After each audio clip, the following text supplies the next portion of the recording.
商贸代表团访问中国，代表团的规模之大，堪称澳洲的历史之最。这也是特恩布尔作为总理的首次访华。加强中澳之间的经贸合作是他这次访华的重头戏。目前呢，中国是澳大利亚的第一大贸易伙伴。经过10年谈判的中澳自贸协定，也于2015年的12月正式生效了。在特恩布尔大约36个小时的访华行程中，他在北京接受了财新时间的专访，回答了财新传媒总编辑胡舒丽的提问。这也是他此行在华唯一一次接受中国媒体的采访。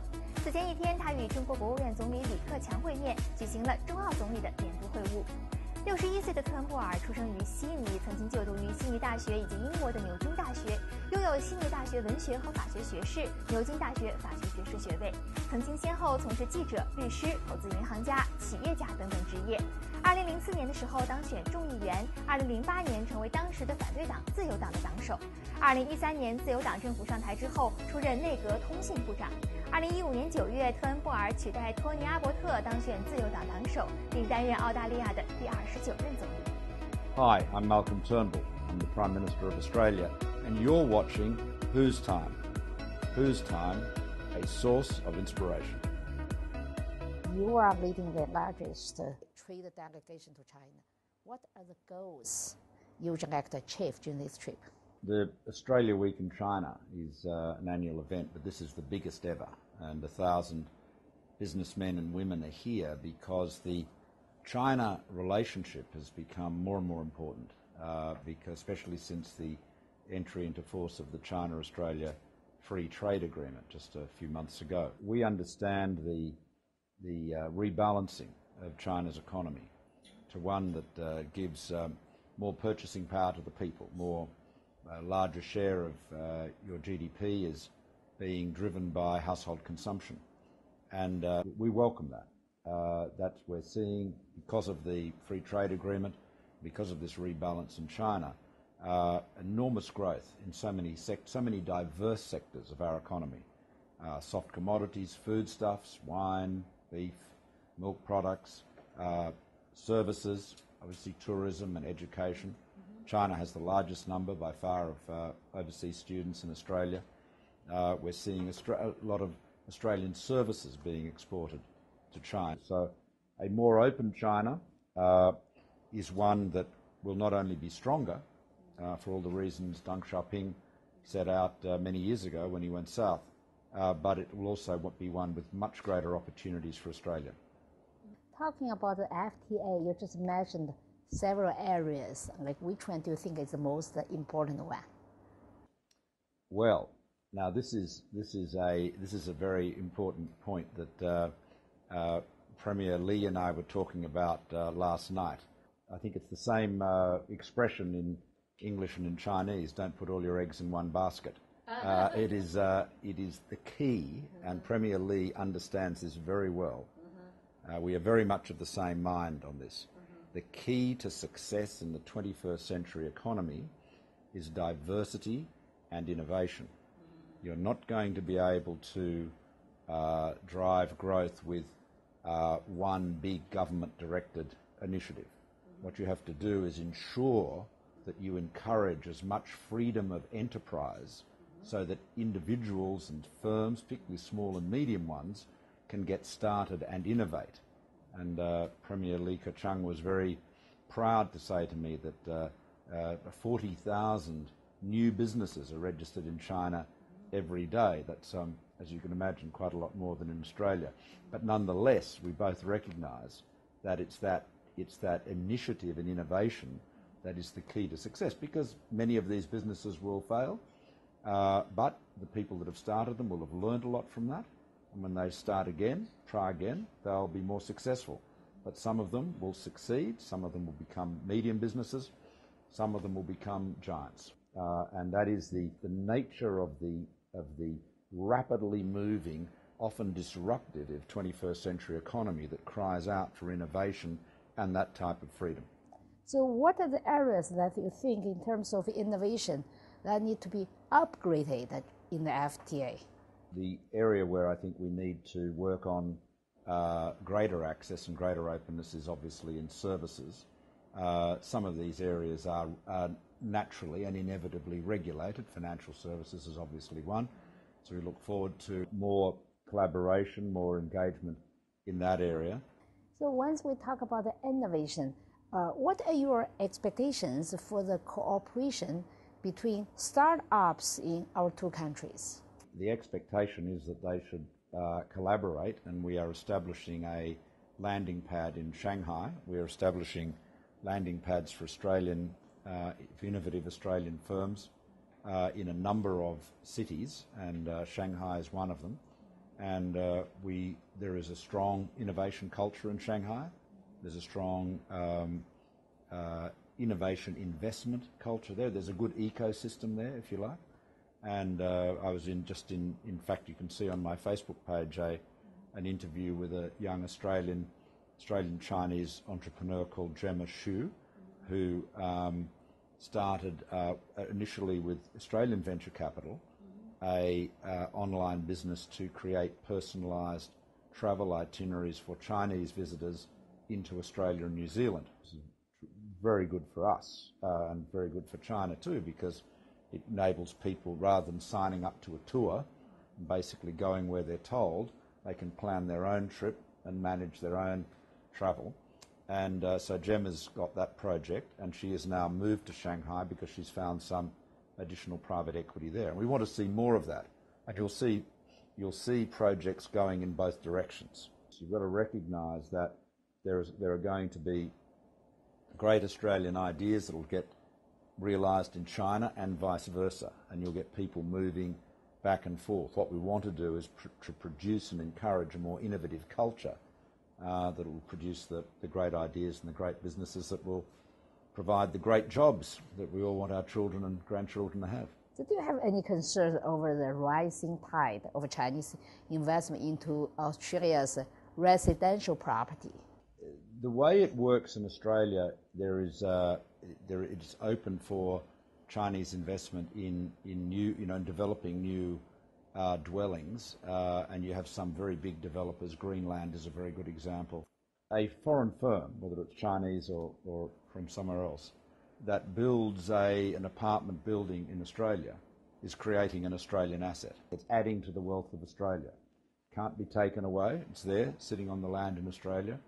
The government taxes it. They pay rates to the local council. So it adds to our dwelling stock. So we welcome investment in the property sector, and it provides a lot of jobs for Australians, and of course it provides additional dwellings for Australians too. But the price is rising in this case. More investment to make the residential, Prices are rising. The property, That's actually not quite right. At the moment, I'd say that there has been across the country, right at the moment, on average, residential property prices are pretty flat, growing only a little bit. They had a big run up after the last few years, but it was very concentrated in a couple of cities. And, for example, in Western Australia, in Perth, property prices have been coming off for the last few years.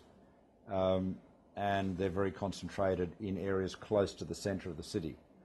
Averages can be very misleading. So you've got to really drill down and look at the particulars. But yes, there have been strong growth in prices, but it's not as widespread as a lot of people imagine. 随着中国经济的增速放缓，由投资驱动向消费驱动型经济转变，对铁矿石和煤炭的需求量也持续下降，对以资源出口为主导的澳大利亚经济也造成了不小的影响。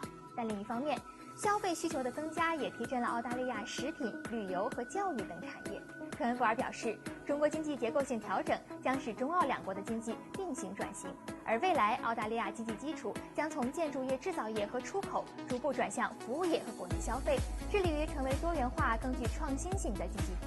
And as you know, Chinese economy is slowing down right now, however. So what will be the impact on Australia's jobs growth and its whole economy in your opinion? When we say the Chinese economy is slowing down, it's slowing down to a 6.7% growth rate, which is still very high. For a $10 trillion economy to grow at that rate is also without any precedent in human history. Okay, what does the rebalance mean for Australia? Well, it means that there will be, over time, slower growth in demand for iron ore and certainly slower growth in demand for coal. There may be absolute declines in volumes. One of the advantages that we have is that we are close to China and we have some of the lowest cost producers in the world. So we feel we're in a strong position in terms of iron ore. But at the same time, you're seeing this move to a more diversified economy. So we are seeing unprecedented demand for milk products, for meat. We've seen 1 million Chinese tourists come to Australia last year, and we're hoping to see millions more come to Australia. We're seeing more Chinese students coming to Australia, and as I said earlier, we're seeing more demand for services. I think often people have seen the China-Australia relationship solely through the prism of natural resources, of iron ore and coal, frankly. But it's going to be much more diverse than that. And of course, on the resources side, don't forget LNG. By 2020, Australia will be the largest exporter of LNG in the world, bigger than Qatar. And of course, as China moves to cleaner fuels, to reduce pollution, it will inevitably be burning more gas and less coal, because that's one way of keeping the sky. And if all of the energy in Beijing was generated from burning coal, the sky would be clearer. So I think we have, if demand for coal abates at the same time, we have a massive export potential for LNG. So we're confident about the future. You once criticized Tony Abbot's failure in economic policy. So what's your assessment of the current status of Australia's economy? I'll give you the statistical assessment. Last year it grew at 3% in real terms, which was higher than any G7 country and far above the OECD average. We added over 300,000 new jobs, which is the highest number of new jobs since 2006, I believe, before the GFC. Business confidence is high, consumer confidence is high. The unemployment rate has come down again, still too high, but it's 5.7%. It's lower than it has been. And we added just last month, in March, 26,000 new jobs.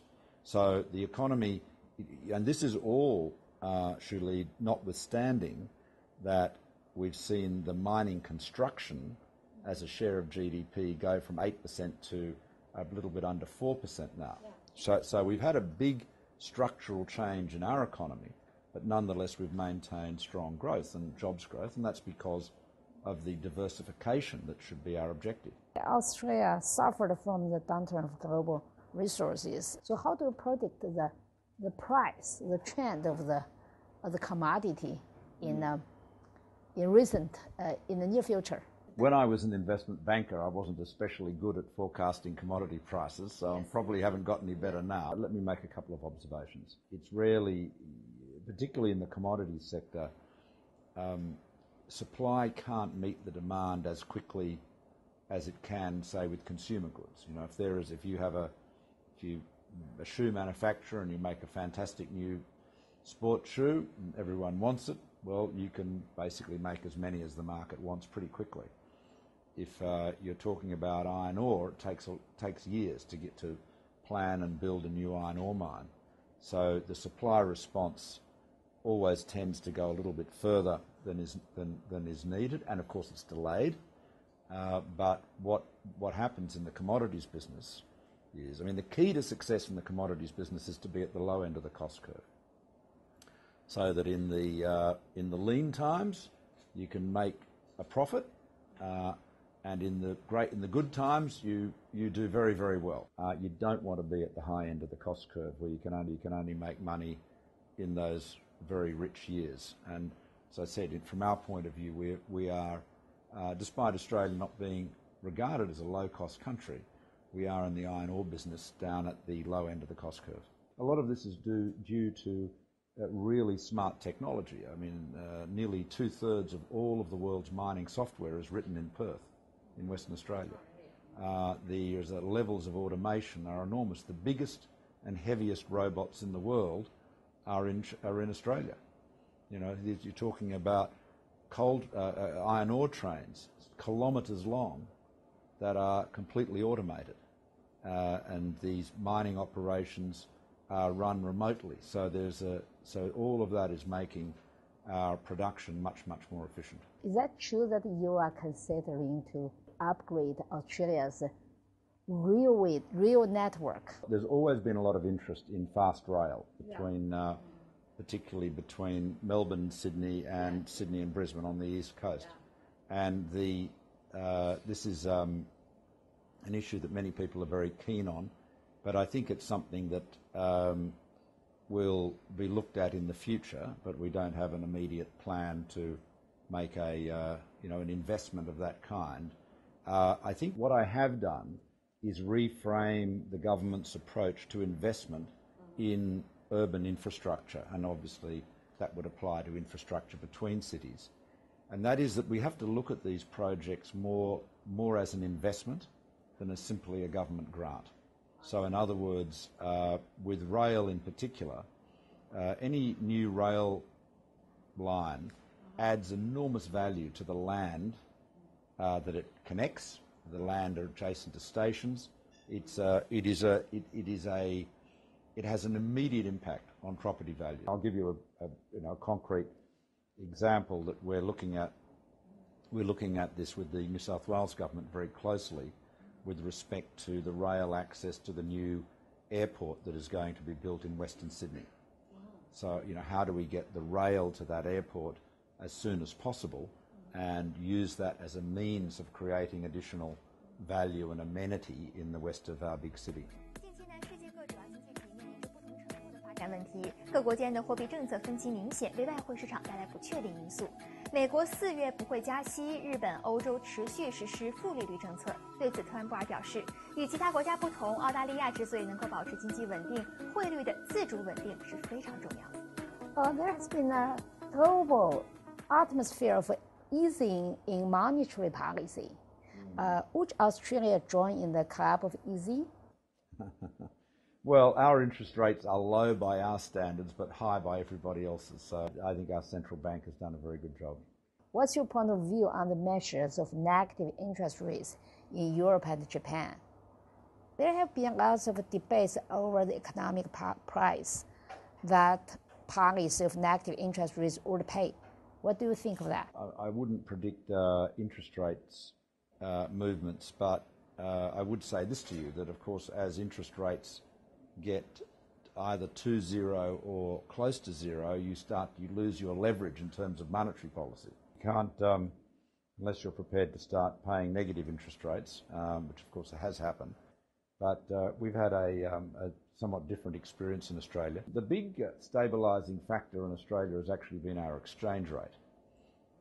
You see, we've gone from having at the height of the boom an Australian dollar that was worth $1.10 US to one that has come down to settle at around 70 cents. It's now in the mid-70s, but it's come off a lot, and that reflects the decline in the terms of trade. Having those automatic stabilisers, particularly the exchange rate, is enormously important. That's why, of course, we've been able to have this very big boom in mining, construction, and investment, and a decline without getting the type of problems we used to have in the days of managed exchange rate.